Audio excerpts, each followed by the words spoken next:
Welcome back to the Timmy the Toolman channel. I'm Sean, and today we're getting into another SICMOD. We're gonna install this switch panel from Mictuning. Now in general, for those that don't know, you're gonna wanna install one of these switch panels to simplify the wiring under your hood. Something like this is really crucial if you have a lot of auxiliary accessories on your rig, like a horn, lights, or any other third-party accessories that you may be adding to your rig. It's gonna come with a bunch of labeled stickers, 140 to be exact, so you can personalize your switches. This particular switch panel is nice because you have 4 control modes. You can toggle on and off. You have a momentary option, a flash, and a strobe. So this Mictuning switch panel is gonna bring some cool additional features that not all switch panels come with at a really affordable price. And for those of you that wanna get your hands on one of these, check out the video description below because we're gonna offer our viewers a unique promo code where you can get a discount on an item like this or anything else site-wide. So let's jump in and take a look and see what comes inside this box.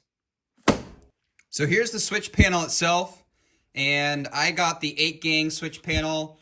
So right now there's no stickers on here, but you can see the stickers in the background. There are a ton of options, so I'm sure there's a sticker for you. But taking a look at everything that comes inside this kit, you're gonna have some brackets to actually mount this switch panel inside your cabin. They give you a screwdriver, which is pretty nice. A tap-a-fuse, so you can grab power inside the cabin. Some hardware, some wires to connect your fuse panel box right here to your battery. Some additional fuses, some instructions so you know how to install it. The fuse panel box. We'll take a closer look at that in a moment. And some brackets to mount the fuse panel box somewhere inside your engine bay. So with a kit like this, you're gonna have everything you need to be successful in hooking up any of your auxiliary accessories in your engine bay while keeping things tidy and not having to worry about running relays, extra switches inside the cabin, and having a bunch of stuff connected to your battery. So here's the control box, and as you can see, we have some nice weatherproofing, we have some inline fuses.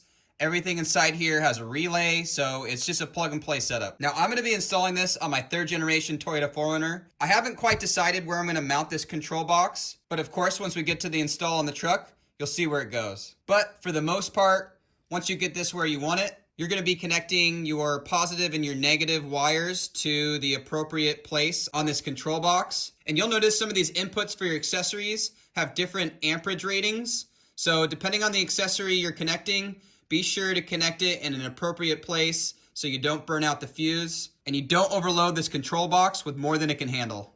You'll have a connection right here in the middle, which is where your actual panel is going to connect to.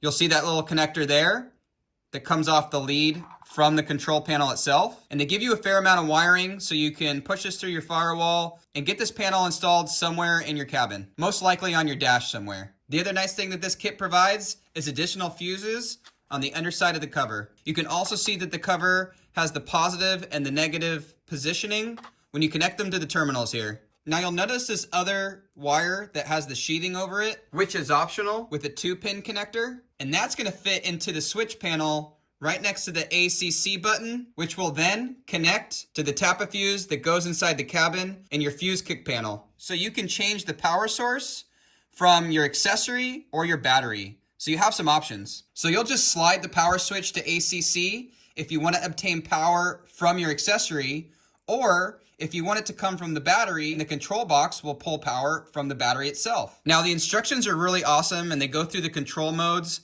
but next we're gonna get this installed and I'm gonna show you the control modes in person and show you how they all work. So let's get this thing installed in the truck and we'll show you all the features. So while I have this unit on the bench, I took the time to install this particular bracket. It's 2 pieces. There's some hardware in this baggie that you use to attach it. This kit comes with everything you need. And this is how I'm gonna mount it to my cabin. So what's nice about this bracket is it articulates, or it has a hinge, I should say. And then we have these Allen head bolts or screws, whatever you wanna call them. And then we can actually mount it to something maybe on the dash or wherever you see fit. I'll show you where I'm going to mount mine. And again, they give you everything you need, so they even give you an Allen. So we could tighten these once we get the desired angle that we want. I also took the time to connect the leads. The leads have an obvious larger and smaller diameter opening on the terminal ends. So you're gonna use the side of the lead with the smaller terminal end to connect to the positive and negative lead on this control panel. So let's bring it over to the rig and I'll show you where things are gonna go. So we got the switch panel installed on my Tech Off-Road modular accessory mount. This thing's pretty sweet because you can mount all sorts of stuff. And I got this kind of loose right now. You can see how it's mounted. And now we have to feed the wire. And this is what's gonna connect to the control box. I'm gonna disconnect it right here and feed it through the firewall. To feed it through the firewall, I'm gonna use a clothes hanger that I bent out of shape.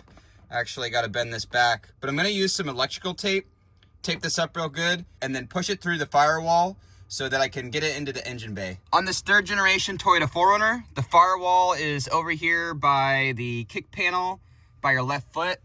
Here's the brake and the gas pedal. And your vehicle may differ, but you can kind of see where I have other wires going through. So just get your wire through the firewall so you can connect it inside the engine bay. And I haven't quite figured out where I'm gonna route this wire, but obviously you'd wanna get it behind your dash somewhere so you can disconnect this kick panel. You can remove your stereo surround, however you see fit. Wherever you wanna run this cable is up to you. We have plenty of videos showing how to remove all this stuff and where routing can go.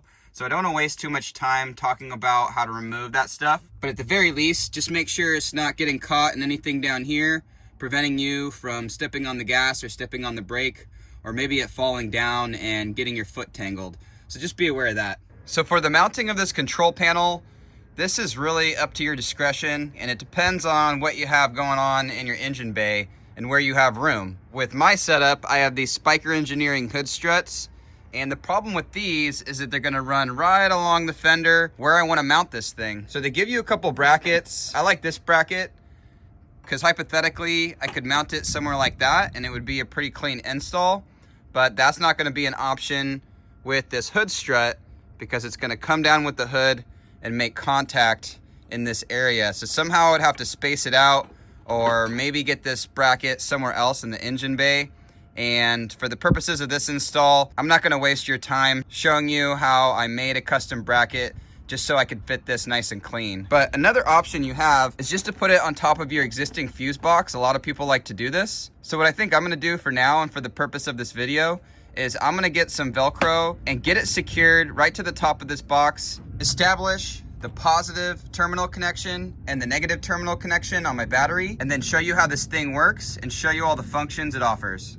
So now that the connections are made to the battery, and this wire is fed through the firewall, and now I can establish this 3-pin connection on the control panel.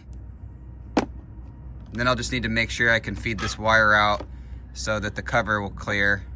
And then I can connect one of my first accessories. I'm gonna connect these lights up front, and I'm gonna connect my Snowbound Customs rear spoiler chase mount lights as well. So I'll be able to control these accessories individually. These items are currently connected to individual switches, and so it will be nice to have them integrated into one singular switch panel.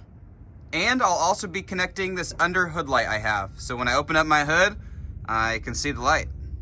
So with all these accessories, you wanna check the amperage rating. And for my hood lights, it's a pretty low amperage, probably way less than 10 amps. So I got that hooked up to this first connection here. For the lights on the front of my bumper, they require a little bit more power. So I'm gonna hook those up to the 30 amp. So just check the rating on your accessory and make sure you're connecting it to the right place on this control panel. So I got some of my lights hooked up. And one of the cool things I noticed about this control panel is that inside the cabin, I have 3 accessories turned on. My underhood LED kit, of course, these bumper lights, and then also these rear chase lights. And so that's 3 accessories, and this control panel has little lights to indicate to you that those accessories are turned on. So just at a glance, you can see that it's pushing power to those items. And if they weren't working right, then you would know that the control panel is working properly. And so you'd have to figure out something on the actual accessory itself. Maybe it burned out, or maybe a wire severed, I don't know. But anyways, you can see that those lights right there on those items that are attached are turned on.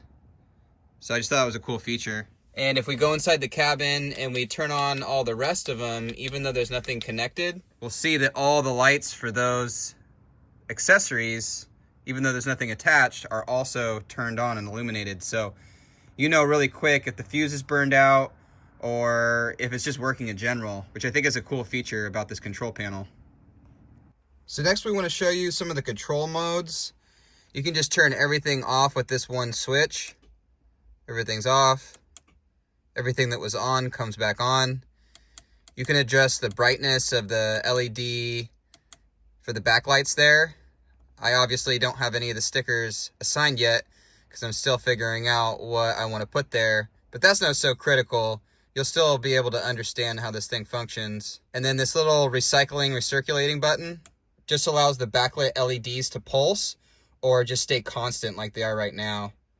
So if I click this, you'll see them kind of dim and pulse a little bit. And so you can see it kind of pulsing there. And we'll just click it again to get it set right back to a consistent brightness. It's just on. So for the grand finale, we want to show you some of the coolest features on this control panel. And we're going to put it into a programming mode by holding the brightness button. So you'll notice it's flashing, obviously. If I press the button for the accessory I want to program, if I press it once, you'll notice the light turn green. That's momentary. If I press it again, it's blue, which is a flashing mode. And if I press it again, it's this lighter blue, technically cyan, and that would be your strobe setting. So if I press it again, it's going to go red, and then that's just your typical on and off. So we have momentary green, we have flashing, which is blue, and we have strobe, which is the cyan. So I'm going to leave this on the strobe. And in order to save these settings, I'm going to hold this down again. So now it's set. Nothing's on right now because none of these lights are turned on. I'm going to turn on my LED under hood light. So you can see underneath my hood, that light's now on. I'm going to turn on my front bumper lights. And I'll toggle that for you. Off, on, and I'll turn these off. And then I'm going to select my rear chase lights, and this one was set into the strobe feature. So let's see how that works.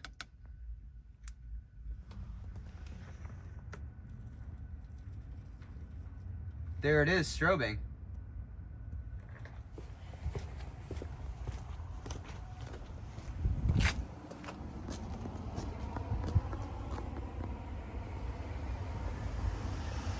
I'm going to turn that off. So now all my lights are off. If I had anything turned on, everything's still set to the settings that it was. So these two are just on and off when I press the button. This one stays on in strobes because it's the cyan. I can turn all of them off with one button. I can turn all of them back on with one button. And the next setting I'll show you is we're going to go back into programming mode. Turn that off. Hold this down. Starts to flash. We'll cycle through the settings again. So we're back to red on the chase lights, which is just on and off. We have the green, which is momentary, which means when I press the button, it will stay on. And when I release, it will turn off. This is probably good for a horn. If I press it again, we're in blue.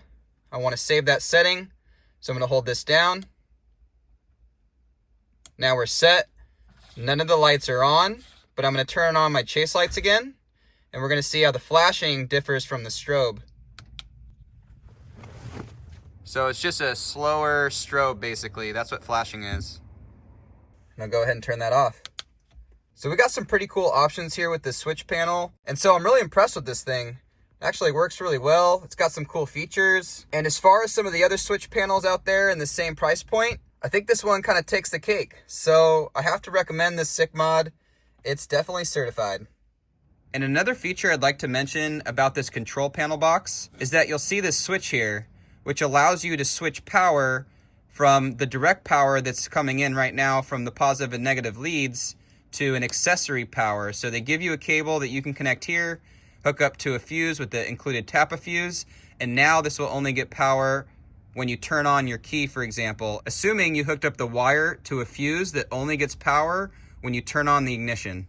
All right, so we just installed this Mictuning switch panel in my 2002 Toyota 4Runner. We made it cool again because I actually didn't have one of these switch panels like I do in my other rig. I just have some of those typical crummy, cheap on and off switches. But for my bumper lights, I do have it hooked up to an OEM switch, so it maintains the OEM Plus feel. But I gotta say that this switch panel for the price offers some pretty unique features with the control modes. So you have your typical on and off, which they all offer. You have your momentary, which is good for something like a horn. You have your flash, which is good for something like a blinker. And then you have your strobe, which is probably going to be used to show off or maybe in an emergency situation. So I like how you can program all these modes individually to each accessory. Again, for the price, I think this gives you some pretty good bang for the buck. So I got to say, this switch panel is SICMODS certified. It offers some really cool features. In addition to the 4 control modes that I mentioned, it also has an option where the power source can be switched from accessory or the battery. So you have some cool options there that the control panel box typically isn't offered in some other products out there I've seen. If you want to get yourself one of these or anything else on Mictuning's website, check out the video description below. We offer a promo code so that our viewers can get a discount. So with all that said, thanks for watching. Thanks for subscribing. If you have any questions or comments, do that below and keep on SICMODing, because that's what we're all about here on the Timmy the Toolman channel. I'm Sean, signing out.